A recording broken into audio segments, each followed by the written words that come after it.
누가복음 9장 12절에서 17절 말씀입니다.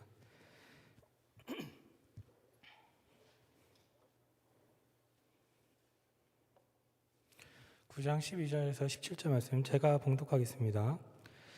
날이 저물어 가매 12 사도가 나와 여짜오되 무리를 보내어 두루 마을과 촌으로 가서 유하며 먹을 것을 얻게 하소서. 우리가 있는 여기는 빈 들이니이다.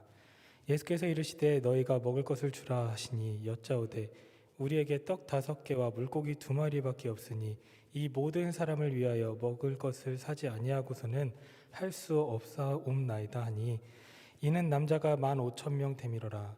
제자들에게 이르시되 때를 지어 한 50명씩 앉히라 하시니 제자들이 이렇게 하여 다 앉힌 후 예수께서 떡 5개와 물고기 2마리를 가지사 하늘을 우러러 축사하시고 떼어 제자들에게 주어 무리에게 나누어 주게 하시니 먹고 다 배불렀더라. 그 남은 조각을 12바구니에 거두니라. 아멘. 이거 고정이 안 되는 건가요? 안 되는 거죠? 우리 옆에 분들 보시면서 인사했으면 좋겠습니다. 잘 왔습니다.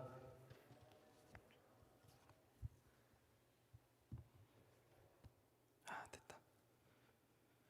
오늘 말씀은 여러분들 모두 다 알고 계시는 말씀이라고 저는 생각을 합니다. 오병이어 사건입니다. 근데 오늘 말씀의 초반을 보면은 지금 배경이 어디라고 나와 있죠? 상황이 벌어진 배경이 환경, 빈들이라고 나와 있습니다. 빈들, 마을하고 촌에서 굉장히 멀리 떨어져 있는 빈들에 있습니다. 그런 장소에 남자만 5,000명이 있습니다. 이때 당시에 사람 수를 셀 때는 죄송하지만 여성과 어린아이를 세지 않았을 그런 시대적 배경이 있었습니다. 그래서 대략적으로 학자들은 약 오병이어 사건에서 10,000명 정도 인원이 있었다라고 추정을 하고 있습니다. 그 10,000명이나 되는 사람들이 12절에 날이 저물어 가는 그때까지 무엇을 하고 있었을까요? 뭐를 하고 있었을까요? 거기서 주님의 말씀을 듣고 있었습니다. 근데요, 그때 당시 예루살렘의 인구가 약 5만 명이었습니다. 5만 명이라고 추정될 때 그 나라의 5분의 1이 빈 들에 모여 있었던 겁니다. 엄청난 사건이었습니다. 예수님의 말씀을 그렇게 5분의 1 정도 되는 사람들이 다 같이 들으면서 시간이 가는 줄 모르고 있었던 겁니다. 그리고 나서 그 말씀을 듣느라 해가 저물어 갈 때까지 빈들에 모여 있었던 겁니다. 그러니까 12 사도가 예수님에게 이렇게 이야기를 합니다. 사람들을 빨리 마을로 보내서 먹을 것을 먹게 해야 됩니다. 이렇게 이야기를 했습니다. 지금 이 빈들에는 점심을 가져온 사람도 없고 다들 배고파 할 겁니다. 그러니 빨리 마을로 보내서 해결책을 찾읍시다. 그랬을 때 예수님께서 뭐라고 하셨다고요? 본문 보시면 답이 나와 있습니다. 본문에 13절에 나와 있습니다. 너희가 먹을 것을 주라 하시니 라고 나옵니다. 마태, 마가, 누가, 요한 4개의 본문에 동일하게 나옵니다. 너희가 먹을 것을 줘라. 자, 성경을 볼 때 저는 조금 더 현실적으로 봤으면 좋겠다라고 생각하는 사람 중에 한 명입니다. 과거에 있었던 이야기다, 역사적인 이야기다라고 그냥 그런적으로 문자적으로만 해석했으면 그러면은 우리는 은혜를 받는 분량이 적어진다라고 생각을 합니다. 이때 현실적으로 봤을 때 이런 말도 안 되는 상황에서, 정말 말도 안 되는 상황에서 내가 제자들이었다면, 내가 그 12명 중에 한 명이었다면 여러분들 한번 빙의해 보세요. 어떤 마음이 들까요? 10,000명이 나를 쳐다보고 있습니다. 그리고 제가 따르는 분이 저보고 이 사람들을 먹여라, 너가 먹을 것을 줘라라고 했을 때 그때의 마음, 어쩌라는 거야? 어쩌라고요, 예수님? 이런 마음이 저 같으면 들 것 같습니다. 제가 믿음이 적어서 그런 것 같습니다. 어쩌라고요? 네? 그때 어떤 한 제자가 다가와서 이렇게 말을 하죠. 떡 5개와 물고기 2마리 있습니다. 저는 이 상황을 약간 이런 식으로 생각을 했어요. 여러분들 학창 시절에 돈 뺏는 선배들이 있었잖아요. 그 돈 뺏는 선배가 너 얼마 있어 했을 때 저는 없습니다. 근데 옆에 있던 어떤 따 같은 애가 갑자기 와가지고 저 한 500원 있습니다. 이렇게 이야기하는 것과 비슷하다고 생각을 했어요. 예수님 10,000명이 있지만 저한테 떡 5개와 물고기 2마리가 있는데요. 어쩌라고요? 이런 말도 안 되는 상황이었습니다. 근데 다른 복음서와 비교해보서 살펴본다면 한 어린아이가 점심 도시락으로 가지고 온 그 도시락을 가지고 이것밖에 먹을 거 없습니다. 이러는 거예요. 이런 상황입니다. 어쩌라고요? 저희 보고. 여러분, 오병이어 사건을 이렇게 단순하게만 바라본다면 말도 안 되는 기적을 일으키셨다 하고 땡입니다. 근데 이 오병이어 사건을 문단적으로 해석해 보면 정말 놀라운 비밀이 숨겨져 있습니다. 오병이어 사건 앞 뒤를 보면은 참 놀라운 이야기들이 있는데 이 누가복음을 제가 선택한 이유입니다. 누가는 단순하게 예수님의 기적에만 초점을 맞추고 있는 사람이 아니었다는 것을 깨닫게 되었습니다. 누가복음 오병이어 사건 이전과 오병이어 사건 이후에 등장인물이 나오는데요. 오병이어 바로 앞에 부분에 나오는 등장인물은 헤롯 왕이었습니다. 헤롯 왕. 그리고요, 오병이어 사건 바로 뒷부분에 나오는 사람은 베드로였습니다. 헤롯 왕, 오병이어, 베드로. 이 순으로 작성이 되어 있습니다. 근데 여러분, 누가가 어떤 사람인지 아십니까? 누가가 그때 당시 직업 아는 것 같은데요? 예? 눈을 왜 피하세요? 누가의 직업이 뭐였습니까? 의사였습니다. 의사. 그때 당시 의사는 공부를 잘했을까요? 못했을까요? 지금도 공부를 잘해야 되는 사람들이 의사를 하잖아요. 그때 당시는 정말 어마어마하게 의사가 되기 쉽지 않았던 때였습니다. 문자적으로 공부를 굉장히 많이 했고, 이 누가복음 1장을 보면은 정말 심사숙고해서 내가 작성을 했다라고 보고를 합니다. 글을 쓸 때 전개 방식을 굉장히 신경 쓰는 사람이 누가였어요. 그런데 누가복음을 오병이어 사건을 봤을 때 앞부분에 헤롯이 나오고 오병이어가 나오고 베드로가 나옵니다. 이 헤롯과 베드로 이야기를 하면서 그 사이에 수많은 사람들을 먹였다, 이 이야기를 뜬금없이 한 겁니다. 헤롯은 누구입니까, 여러분? 그때 당시 헤롯 왕이었습니다. 왕. 로마 황제로부터 임명을 받아서 그 지역을 다스리고 있었던, 갈릴리 지역을 다스리고 있었던 왕이었어요. 자기 아버지가 왕이어서 물려받은 왕이 아니고 황제한테 직접 임명을 받아서 너 저리로 가서 저기 다스려 라고 했던 직분이 왕이었던 사람입니다. 로마 황실에서 굽신굽신거리고 정치적으로 자기가 왕이 될 수만 있다면 사람을 죽이는 것을 일도 아니게 생각했던 사람이 헤롯이었습니다. 그렇게 수많은 황제의 뒤치다꺼리를 하고 노련하게 그분 앞에서, 로마 황제 앞에서 잘 보이려고 했고 정치적인 사람이 헤롯 왕이었습니다. 그리고 그 사람을 왕으로 임명해서 갈릴리 지역으로 보내버린 겁니다. 그리고 그는 어떻게 생활했을까요? 그 지역에서 궁핍하게 살았을까요? 그가 담당했던 그 지역에서 가장 호화롭게 사는 사람이었습니다. 그냥 이렇게 길거리를 가다가도, 지금은 빌딩이 많지만 그때 당시에는 없었겠죠. 그냥 길을 가다가도 딱 보이는 곳이 헤롯 왕의 집이었습니다.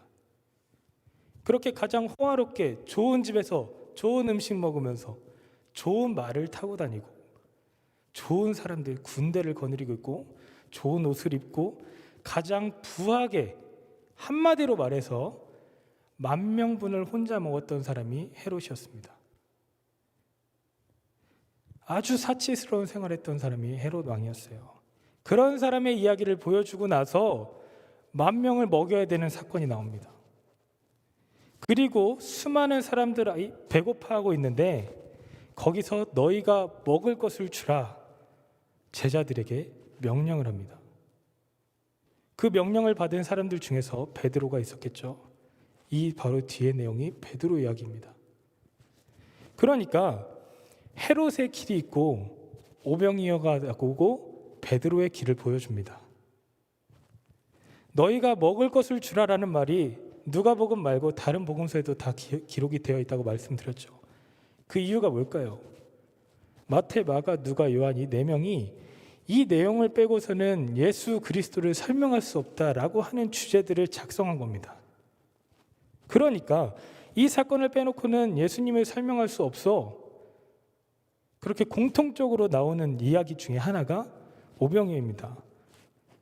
각자 관점은 다르지만 이 오병이어를 소재로 사용하고 있던 겁니다. 요한복음을 보면은 예수님이 이렇게 말씀하십니다. 자막을 보여주시겠습니까? 요한복음 6장 5절 6절에 나오는 말씀인데 저 중간쯤부터 보시면 빌립에게 이르시되 우리가 어디서 떡을 사서 이 사람들을 먹이겠느냐 하시니 그리고 6절 맨 마지막에 빌립을 시험하고자 하심이라. 예수님께서 빌립을 시험하신 겁니다. 예수님이 큰 무리가 눈앞에 있는 것을 보고 빌립을 부릅니다. 그리고 나서 우리가 어디서 떡을 사서 이 사람들을 먹을 거냐? 빌립에게 물어본 겁니다. 질문을 한 겁니다. 너희가 먹을 것을 주라라고 답변하기 이전의 사건입니다. 예수님이 제자들을 시험하셨다. 이거 우리가 굉장히 오해할 수 있는 부분인데 질문 드리겠습니다. 여러분, 하나님이 우리를 시험하십니까? 한번 생각해 보세요. 속으로 대답해 보시고 하나님이 우리를 시험하십니까? 다 대답하셨나요, 속으로? 성경을 보면 욥도 하나님이 시험하셨습니다. 그렇죠? 그리고 오늘 본문에 보면 빌립도 시험하셨습니다. 그리고 아브라함도 시험하셨어요. 근데 야고보서에 이렇게 나옵니다. 야고보서 1장 13절에 하나님은 악에게 시험을 받지도 아니하시고 아무도 시험하지 아니하시느니라. 성경이 거짓말을 하고 있습니다. 성경이 앞에서는 시험하셨다. 근데 야고보서에선 갑자기 하나님은 시험하지 않으시는 분이다. 아무도 시험하지 않는다. 근데 왜 시험을 하셨을까? 우리가 이 내용을 조금 더 의미적으로 해석을 한 성경이 있습니다. 공동 번역본인데요. 최근에 번역한 내용입니다. 거기선 이렇게 나옵니다. 하나님께서는 악의 유혹을 받으실 분도 아니시지만 악을 행하도록 사람을 유혹하실지도 아니하십니다. 유혹. 하나님은 우리를 유혹하지 않으십니다. 유혹의 배후에는 사탄이 있잖아요. 그 유혹은 사람을 쓰러뜨리려고 하는 게 유혹이고 우리를 훈련시키려고 하는 것은 시험입니다. 이 차이점을 아셔야 됩니다. 유혹과 시험의 차이점을 아시기 바랍니다. 아브라함을 시험할 때 아들 이삭을 바쳐라. 아브라함을 무너뜨리기 위해서, 쓰러뜨리기 위해서 그렇게 하신 건 아닙니다. 더 강한 믿음을 갖게 하기 위해서. 그리고 그 시험을 통과했을 때 아브라함이 어떻게 됐습니까? 믿음의 조상이 됐습니다. 믿음의 조상. 그냥 조상도 아니고요. 그런 시험을 우리에게 언제나 허락하신다는 겁니다. 우리 모든 사람들에게. 오늘 보신 본문에도 시험이라는 단어가 나오는데 그렇다면 제자들에게, 빌립에게 배고픈 사람 10,000명이 눈앞에 몰려오고 있는 그 상황에서 지금 뭘 시험하고 어떤 훈련을 하시기 위해서 그러시는 걸까? 도대체 뭘 얘기하는 걸까? 너희가 먹을 것을 줘라. 니들이 주면 되잖아. 이게 그 훈련이었다는 겁니다. 이게 그 시험 문제였다는 겁니다. 그때 빌립이 이렇게 대답을 하죠. 주님, 200데나리온이 부족합니다. 200데나리온. 200데나리온은요, 그때 당시에 한 남자 한 사람의 1년 연봉이었습니다. 여기 10,000명 있는데 1,000원짜리 빵 2개씩만 줘도 2천만 원입니다. 200데나리온이 그런 식의 계산에서 나온 결과였어요. 대충 딱 봐도 예수님 한 2에서 3천만 원 정도 있는데 좀 카드 좀 빌려주십시오. 대충 딱 봐도 저희가 가진 돈으로는 말도 안 됩니다. 200데나리온이 부족합니다. 그 돈이 우리에게 어디 있습니까? 이렇게 예수님에게 그 시험의 답변을 말을 합니다. 우리에겐 돈이 없습니다. 그리고 안드레가 있는데요. 오늘 본문에서는 안드레가 나오죠. 누가복음에서는 보리떡 5개와 물고기 2마리를 가지고 안드레가 뛰어나옵니다. 어린아이 것을 뺏어서.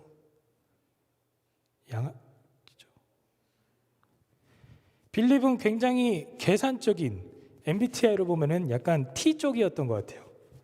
그리고 안드레는 좀 P 쪽에 가까웠던 것 같아요. 계획하는 사람과 행동하는 사람으로 제자들이 나뉘었어요. 성경에선 제자 2사람이 다른 반응을 보이는 것을 모두 기록하고 있는데 결국 답은 똑같습니다. 돈 없습니다. 예수님, 돈 없어요. 돈 좀 주십시오. 여기 물고기 2마리, 보리떡 5개 있는데 이거는 전혀 도움이 안 될 거 알고 있어요. 근데 저는 뭐라도 해야 될 것 같아서 말을 합니다. 주님, 5개랑 2개 있습니다. 돈 좀 주십시오. 당당하게 말을 합니다. 그러면 한번 생각을 해봅시다. 예수님이 어떤 대답을 기다리셨을까요? 그런 생각 해보셨어요?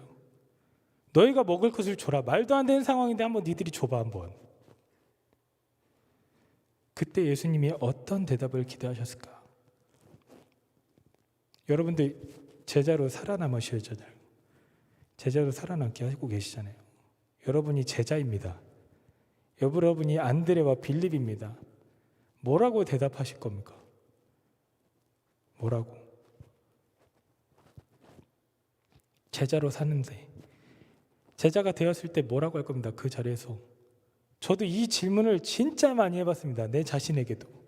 나는 과연 뭐라고 했을까? 약간 욕도 조금 했을 것 같아요. 말도 안 되는 소리를 하고 계십니까, 예수님? 네? 장난하십니까?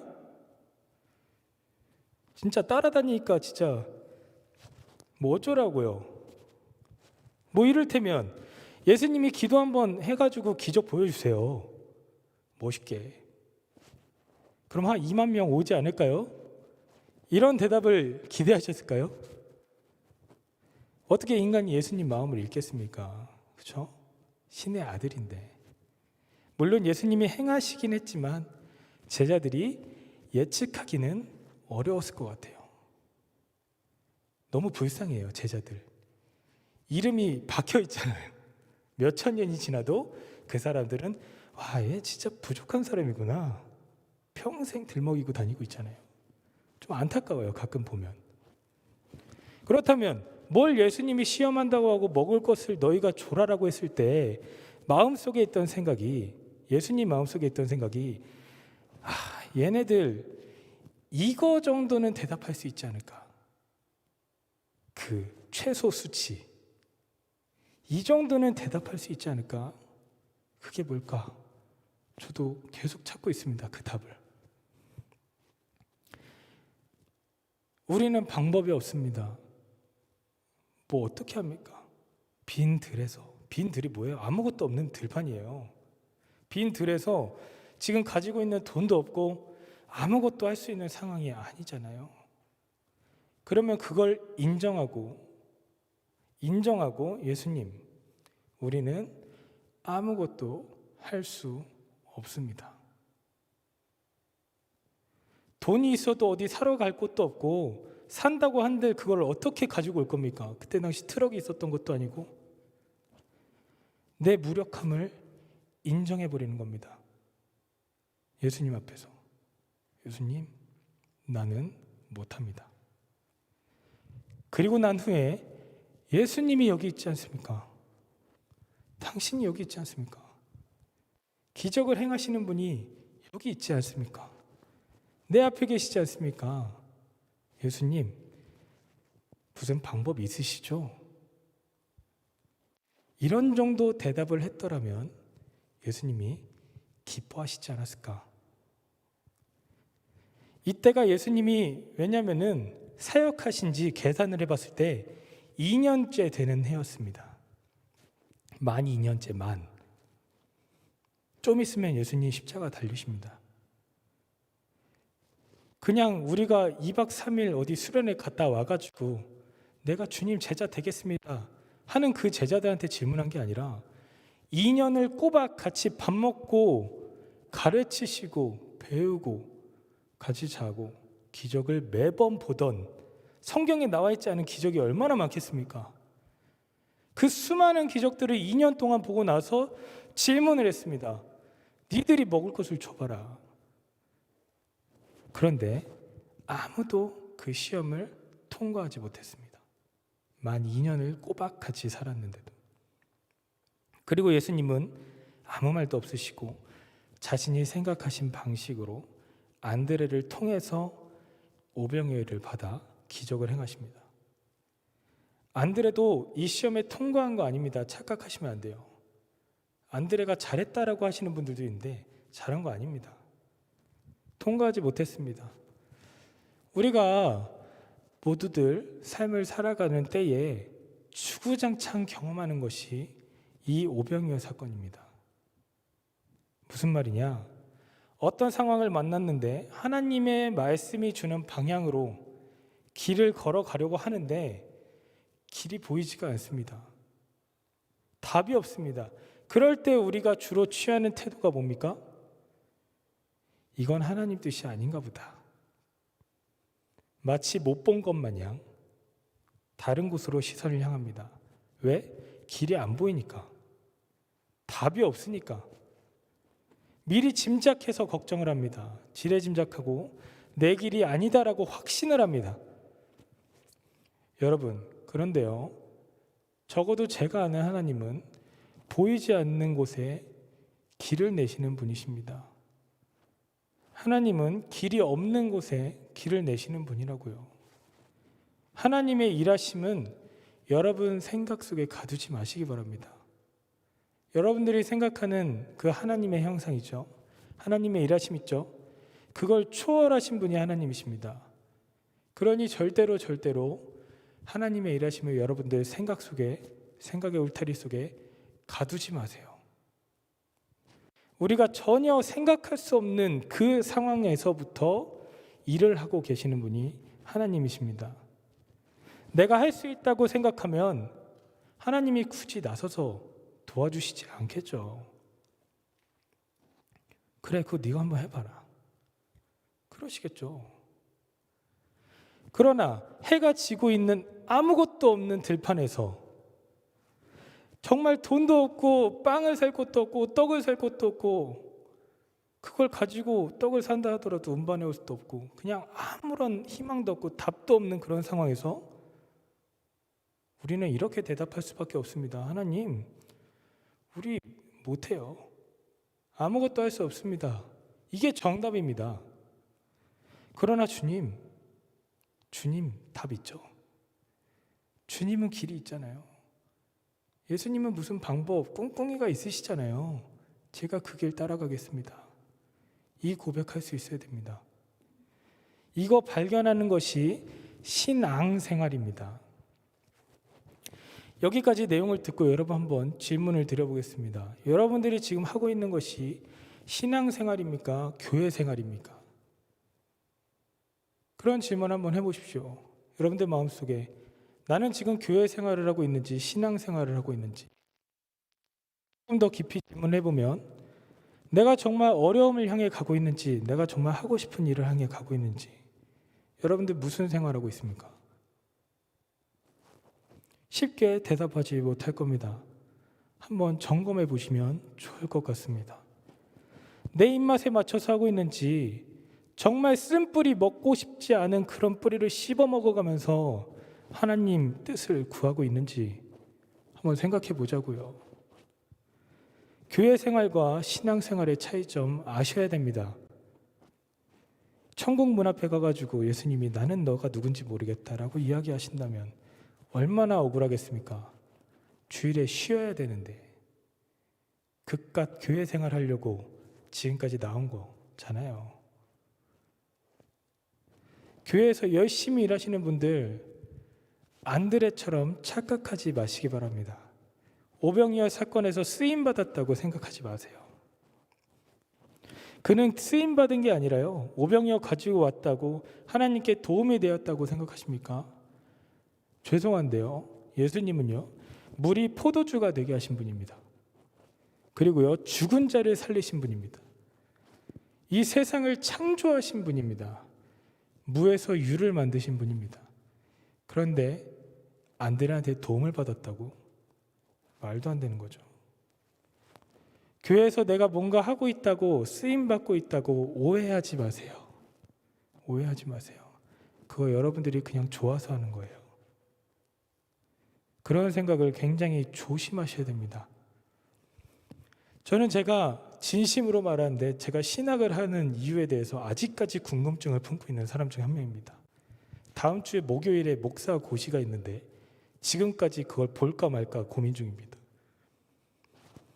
그런데요, 저는 그 대답을 이렇게밖에 생각할 수 없더라고요. 제가 이 길을 가지 않으면 교회를 안 나올 것 같아요. 진심으로. 하나님이 얘는 이거 안 시키면 교회 안 나올 것 같아 라고 해서 저를 신학을 시키신 것 같아요. 그런 마음을 계속 주셔요. 그래서 네 똑바로 해 임마, 이런 마음을 정말 자주자주 주십니다. 믿음이 부족해서 이 길로 보내시는 것 같아요. 능력이 뛰어나서도 아니고 믿음이 좋아서도 아니고 오히려 반대로. 교회에서 열심히 하시는 분들 그런 마음 가지고 계십니까? 내가 믿음이 좋아서, 내가 은혜 받아서 교회 일하는 거야? 아니요. 오히려 믿음이 없어서 하는 거예요. 하나님 생각으로 바라봐 보세요. 교회 생활과 신앙 생활의 완전한 격차를 보이는 때가 있습니다. 그 때가 고난입니다. 역경이고요. 내가 정말 힘든 것을 만났을 때 내가 교회 생활을 했는지 신앙 생활을 했는지 결정이 납니다. 내가 기쁘고 안정되고 평안할 때, 내가 인간관계로 힘들어하지 않을 때, 그럴 때 과연 신앙생활을 제대로 할 수 있을까요? 인간관계로 힘들 때, 거친 파도가 나를 찾아올 때, 정말 아까 오병이어 사건처럼 아무런 답이 없을 때, 가장 힘들 때, 죽고 싶을 때, 너무 울어서 눈물이 안 나오는 거 경험해 보신 적 있습니까? 그때 교회 생활을 했는지 신앙 생활을 했는지 판단이 납니다. 보통 무너져요. 보통 무너져요. 교회에 다니는 사람을 의지하는지 교회의 머리 대신 예수님을 의지하는지 그때 결정이 된다고요. 많은 교회 다니는 사람들이 내가 할 수 없다고 생각할 때 슬퍼해요. 절망해요. 그래서 계속 울어요. 찬양 부르면서. 저 가사가 정말 나의 삶에 적용되고 있어. 적용되면 뭐합니까? 해결이 안 되는데. 내가 능력이 없다라고 생각할 때, 내가 지치고 힘들고 어렵다고 생각할 때 무너진다고요. 눈물 흘리면서. 그건 은혜의 눈물이 아니에요. 그런데 여러분 생각해 보십시오. 사실 그 순간이 가장 믿음이 필요한 순간 아닙니까? 내가 진짜 무너질 것 같고 내가 정말 죽고 싶고 힘들고 어려울 때가, 그때가 믿음이 필요한 순간이 아니냐고요. 도망갈 때가 아니라 믿음이 필요한 순간이 그때잖아요. 내가 기분은 누가 아무것도 못합니까? 누가 못합니까 그거? 그 순간이 신앙생활을 한 이유가 되어야죠. 그게 답이 되어야죠. 언제까지 교회 생활을 할 겁니까? 내가 기쁠 때 무슨 말을 못해요. 넉넉할 때 무슨 다짐을 못해요. 내가 선교사가 되겠습니다. 웃기지 마세요. 선교사님도 욕하지 마세요. 정말 답이 없네요, 주님. 그 순간에 나는 아무런 방법이 없네요, 주님. 그러나 하나님 방법이 있죠. 내가 주님의 뜻을 구하게요. 내가 한번 그 길 걸어가 보렵니다. 힘들지만, 보이지도 않지만, 어디로 가야 될지, 무슨 생각을 해야 될지도 모르겠지만 일단 주님, 내가 주님 잊지 않을게요. 내가 주님 의지할게요. 이게 믿음입니다. 너희가 먹을 것을 줘라. 너희가 주면 되잖아. 저는 이 말씀이 제자들아, 이것들아, 2년 동안 너네 나랑 같이 있었지. 자, 이 수많은 사람들 앞에서 나를 향한 너의 믿음을 보여봐. 저는 이렇게 해석이 됐습니다. 이렇게 답이 없는 때에 해가 저물고 아무것도 없는 빈들에서 배고픈 사람 10,000명을 한번 먹여봐. 답이 없는 상황에서 너희는 어떤 믿음을 보일래? 니들이 할 수 있다고? 웃기지 마. 성경을 보면 예수님은 이렇게 소외된 자들, 병든 자들, 거들떠 보지도 않았던 그런 사람들, 욕먹던 사람들을 사역을 했습니다.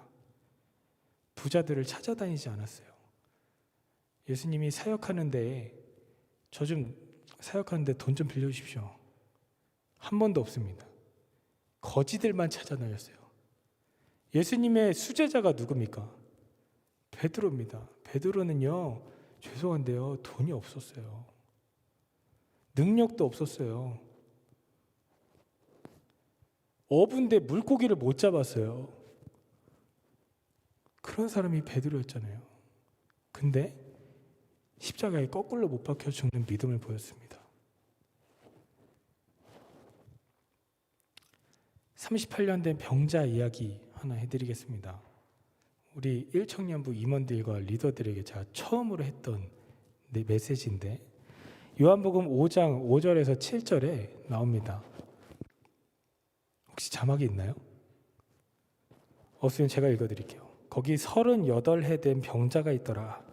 예수께서 그 누운 것을 보시고 병이 벌써 오래된 줄 아시고 이르시되 네가 낫고자 하느냐?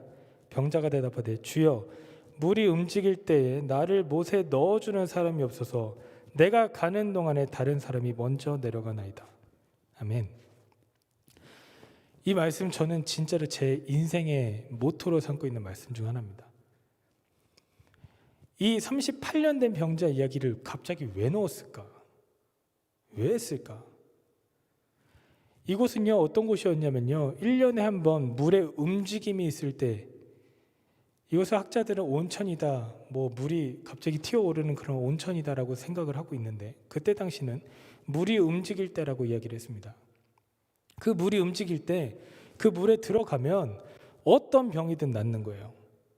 어떤 병이든.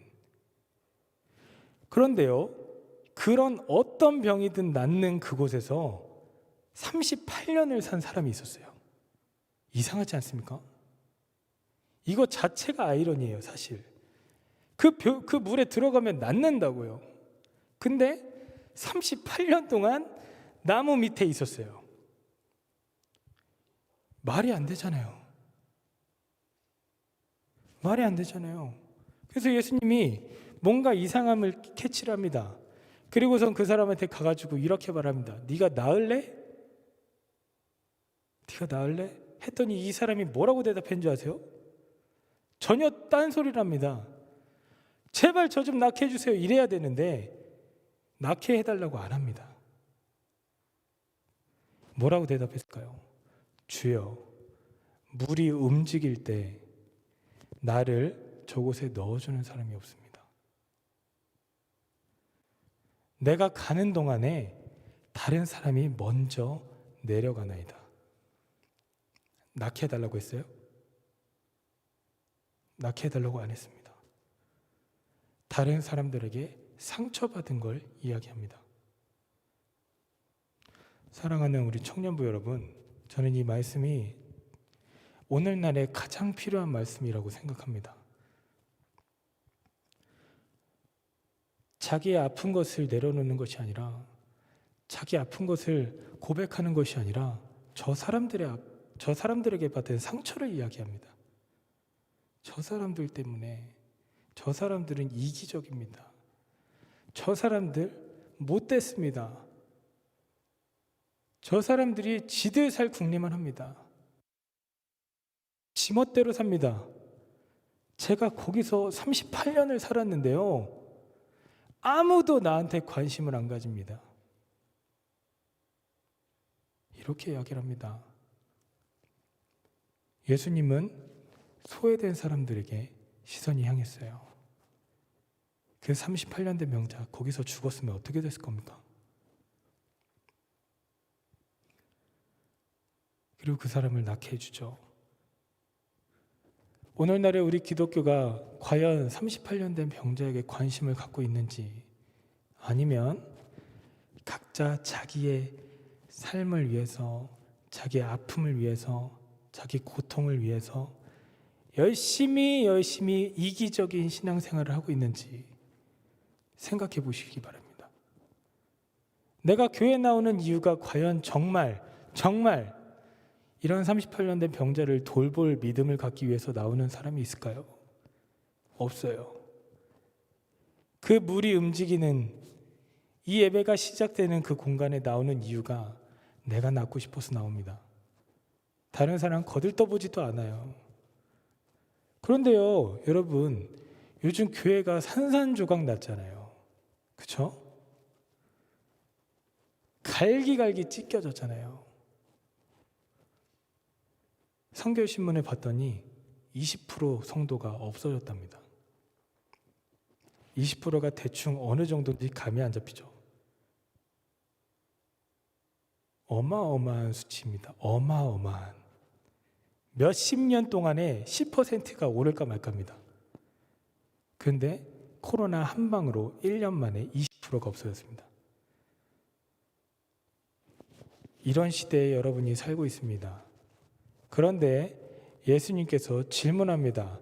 니들이 먹을 것을 줘라. 너희가 그 사람한테 다가가라. 뭐라고 대답할 겁니까? 죄송한데요, 할 수 있는 게 없어요. 그러니까 제가 주님을 의지하는 그 믿음을 주시고 어떤 일이든 시켜주십시오. 무슨 일이든 하겠습니까? 그게 더럽고 아주 힘든 일이더라도, 어둠 속에 나 혼자 들어가야 되는 일이더라도 내가 주님 의지하겠습니다. 이게 신앙생활입니다. 이 시대에 가져야 될 신앙생활이라고요. 유명한 예화가 있습니다. 내 눈앞에 절벽이 있는데 하나님은 나를 계속 절벽 끝으로 몰아내는 겁니다. 그래, 내 뒤에 하나님이 계시니까 뭐가 무서워? 한번 가보자. 붙잡아 주시겠지. 한 걸음 갑니다. 처음에 10m, 5m, 3m, 1m, 50cm. 그때 이 사람이 생각을 하죠. 역시 난 믿음이 좋은 사람이야. 나보다 더 이렇게 절벽 끝으로 온 사람 없을걸? 라고 말을 하고 있을 때 하나님이 그 사람을 밀어버린 겁니다. 그제서야 알게 된 거예요. 그 사람 등에 날개가 있다는 걸. 절벽 끝으로 가면서도 내가 가지고 있는 이 믿음, 내가 가지고 있는 이 생각, 혹은 하나님이 얼마나 놀라우시고 내가 생각지 못하는 것을 주시는 분이신지 깨닫지 못하니까 내가 날개가 있다는 것을 의식하지도 못하고 있는 겁니다. 나에게 엄청난 능력이 있다는 것을 모르는 겁니다. 하나님이 날 절벽으로 떨어뜨릴 때 하나님이 나를 절벽으로 밀어내시는구나, 죽음의 길로 보내는구나, 나를 죽이려고 이곳으로 끌고 온 거구나, 나 신앙생활 안 해. 하나님 원망합니다. 절벽 끝에서 도망갑니다. 거기서 떨어져야 되는데. 여러분 페이스북 아시죠? 페이스북에 그런 페이지가 있어요. 교회에서 상처받은 사람들의 모임. 거기 회원이 어마어마합니다. 어마어마합니다. 그리고요, 제가 알기로는 그런 사람들끼리의 커뮤니티가 엄청나게 급속도로 퍼지고 있습니다. 코로나와 함께해서. 그런 사람들이 가진 마음이 이런 마음입니다. 하나님이 나를 죽이려고 하는구나. 하나님이 나를 죽이려고 끌고 온 거구나. 이것하고 똑같은 내용이 어디 나오니까? 출애굽기에 나옵니다. 광야 생활을 할 때 이스라엘 백성들이 뭐라고 했습니까? 내 이럴 줄 알았다. 내가 죽을 곳이 없으니까, 거기 무덤이 없으니까 나를 이 광야로 끌고 왔구나. 하나님이 나를 이곳으로 끌고 왔구나. 이런 고백을 합니다. 먹여주고 재워주고 지켜주고 불기둥 구름기둥 다 봤으면서, 그러고서 마지막에 하는 말이 나를 죽이려고 데리고 왔구나. 이게 교회 다니는 사람들입니다. 이게 하나님 믿고 살아가는 사람들의 답변이었습니다. 하나님이 나를 왜 절벽으로 밀어낼까? 하나님이 나를 왜 광야로 보내실까? 하나님이 나를 왜 시험할까? 하나님은 더 큰 일을 시키기 위해서, 더 좋은 사람이 되게 하기 위해서 우리를 시험하십니다. 정확히 훈련하십니다. 그리고요, 그 시험은 모든 사람들이 감당할 수 있는 시험만 주십니다. 여러분들 가지고 있는 그 어려움 있잖아요. 그 여러분들이 감당할 수 있기 때문에 주신 거예요. 거기서 지지 마세요. 거기서 포기하지 마시고 한 걸음 더 나아가세요. 믿음은 한 끗 차이라고 합니다. 한 끗 차이. 행동을 하느냐 안 하느냐, 예수님을 따르느냐 안 따르느냐, 이 차이입니다. 여러분들 부자 청년 아시나요? 부자 청년. 내 모든 것을 버리고 나를 따르라 했었던 그 부자 청년 아시죠? 아시죠? 아세요? 예수님의 한번 생각을 해봅시다. 네 모든 것을 버리고 나를 따르라 했던 그 사람들이 누구였어요? 제자들. 누구였을까요? 제자들이었어요. 그렇다는 것은 반대로 한번 역발상으로 생각해 봅시다. 예수님의 13번째 제자가 될 수 있었던 사람입니다. 부자 청년. 그 순간이었습니다. 너 이거 한번 해봐. 그럼 너 내가 데리고 다닐게. 너 영생 얻을 수 있어. 부자 청년은 어떤 사람이었습니까? 엄친아였어요. 엄친아. 십계명을 지켰어요. 십계명 지키신 분 있으십니까? 이렇게 손에 꼽아봤을 때 5개 안에 접히시는 분 있으십니까? 그 정도면은 굉장한 분입니다. 십계명을 다 지켰다고요. 그리고 부자였어요. 성경에서 부자라고 말을 하는 사람들이 극히 드뭅니다. 근데 부자였대요. 가진 것이 너무 많아 근심했다 그럽니다. 얼마나 저도 그 근심 한번 가끔 꿈 꿔봅니다. 그런데요, 이런 사람에게 너가 가진 모든 것을 버리고 지금부터 날 따라와. 지금부터 날 따라와. 그럼 내가 너를 데리고 다닐게. 영생을 줄게. 자, 베드로가 가진 재물과 이 부자 청년이 가진 재물 비교가 됩니까? 안 되죠. 베드로는 성경에 배 버리고 떠났다고 그래요. 자, 배를 버리고 떠난 사람과 네가 가진 모든 것을 버리고 떠나라라고 했던 사람의 차이, 어마어마하죠. 어마어마하죠. 너 편의점 접어랑 너 롯데마트 15개 접어, 이거랑 비교가 됩니까? 그런데요, 각자가 아까 가진, 제가 뭐라 그랬죠? 감당할 수 있는 시험만 주신다 했잖아요. 베드로에겐 배는 모든 것이었어요. 그렇죠? 그리고 이 부자 청년에겐 돈이 모든 것이었어요. 그리고 그 대답에 이렇게 대답을 한 겁니다. 다 버리고 따라간 사람과 끝까지 그것을 지킨 사람. 성경에선 그 부자 청년 이야기 그 뒤로 한 번도 안 나옵니다. 어딘가 가 있겠죠. 이런 차이입니다, 여러분. 우리 각자가 가진 그 시험과 고난들 있잖아요. 그거 버리고 그거 다 감당할 수 있는 겁니다. 근데 그거 포기하지 마세요. 그 시험 포기하지 마세요. 그 고난, 그 역경, 그 어려움 여러분 이겨낼 수 있는 겁니다.